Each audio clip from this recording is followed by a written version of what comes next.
Okay, so if you are familiar with Buddhist teachings, then there are three core principles. Number one, the separate self does not exist, and all suffering comes from the hallucination of separation. Number two, the relative is impermanent, often phrased as all compounded things are subject to decay. And number three, Nirvana is the ultimate reality. So let's rephrase them in modern terms. Nothing exists in separation, not you and not anything you observe. All is interdependent, inseparable, and in today's language, entangled. Number two, all compounded things are subject to decay. The relative is impermanent, is basically the second law of thermodynamics, which is also the arrow of time. So, time, the arrow of time, thermodynamics, decay, impermanence are all one thing. And number three, Nirvana. Nirvana, beyond all concepts and perceptions, that which is without cause, that which is imperceivable and inconceivable, is the only reality, which of course is consciousness, right?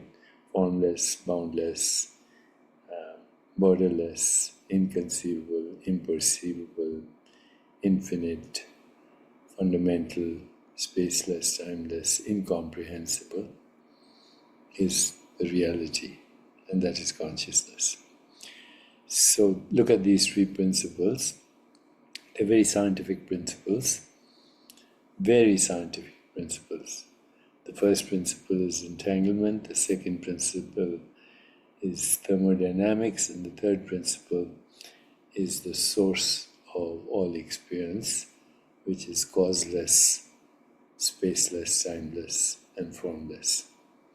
You can't get any better philosophy or science than what I have just shared with you. And if we incorporated these three ideas into both our science, in our ethics, and in our understanding of reality, we would be beyond suffering, because suffering is always a result of confusing reality with illusion. What is reality? The acausal, fundamental, formless. What is illusion? All that is perceivable and conceivable, which is also obviously impermanent. So all suffering comes from this confusion. What is reality? What is illusion? Second, grasping at the impermanence. Third, recoiling from impermanence. Fourth, identifying yourself with your ego, which is part of the impermanence landscape, and a false image of the self, the selfie, not the self.